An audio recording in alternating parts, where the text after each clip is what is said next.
पत्नी नौकरानी नहीं जीवन साथी है, ये सख्त संदेश दिया है सुप्रीम कोर्ट ने एक अहम तलाक मामले की सुनवाई के दौरान। क्या अब घर के काम को लेकर सोच बदलने वाली है? क्या शादी में जिम्मेदारियां बराबर होंगी? चलिए जानते हैं कि आखिर ये पूरा मामला क्या है। देश की सबसे बड़ी अदालत सुप्रीम कोर्ट ने एक तलाक केस में बेहद अहम टिप्पणी की है।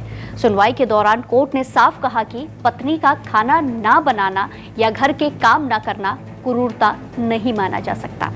जस्टिस संदीप मेहता ने साफ शब्दों में कहा कि पत्नी का खाना ना बनाना या घरेलू कामकाज ठीक से ना करना क्रूरता नहीं माना जा सकता। आप नौकरानी से शादी नहीं कर रहे हैं बल्कि जीवन साथी से कर रहे हैं। वहीं जस्टिस संदीप मेहता और जस्टिस विक्रम नाथ की बेंच ने यह भी कहा कि अब समय बदल चुका है और पति को भी घर के कामों में बराबर की जिम्मेदारी निभानी होगी। आज के समय में पति को भी खाना बनाना और घर के काम करने चाहिए। ये मामला एक कपल से जुड़ा हुआ है जिनकी शादी साल 2017 में हुई थी और उनका एक बेटा भी है।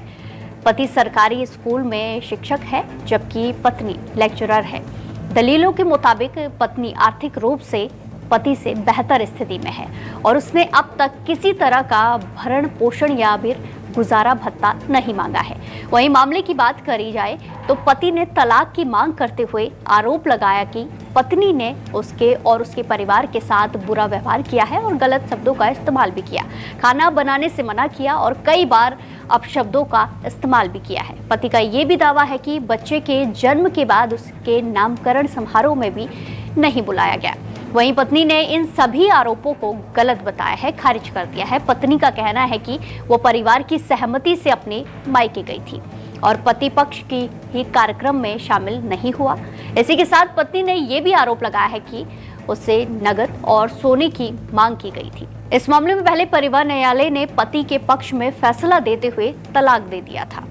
फैमिली कोर्ट ने पति की याचिका को मानते हुए क्रूरता के आधार पर यह तलाक दिया था, लेकिन इसके बाद पत्नी ने इस फैसले के खिलाफ हाई कोर्ट में अपील की और हाई कोर्ट ने इस फैसले को रद्द कर दिया। हाई कोर्ट के फैसले से असंतुष्ट होकर पति ने सुप्रीम कोर्ट का दरवाजा खटखटाया। वो सुप्रीम कोर्ट पहुंच गया जहां कोर्ट ने पहले दोनों पक्षों को समझौते के लिए भेजा, लेकिन मामला सुलझा नहीं। वहीं अभी बेंच ने इस केस में अंतिम फैसला नहीं सुनाया है। अदालत ने अगली सुनवाई में दोनों को व्यक्तिगत रूप से कोर्ट में पेश होने का आदेश दिया है। इस पूरे मामले में सुप्रीम कोर्ट की टिप्पणी एक बड़ा सामाजिक संदेश देती है। शादी में बराबरी और सम्मान यही असली आधार है।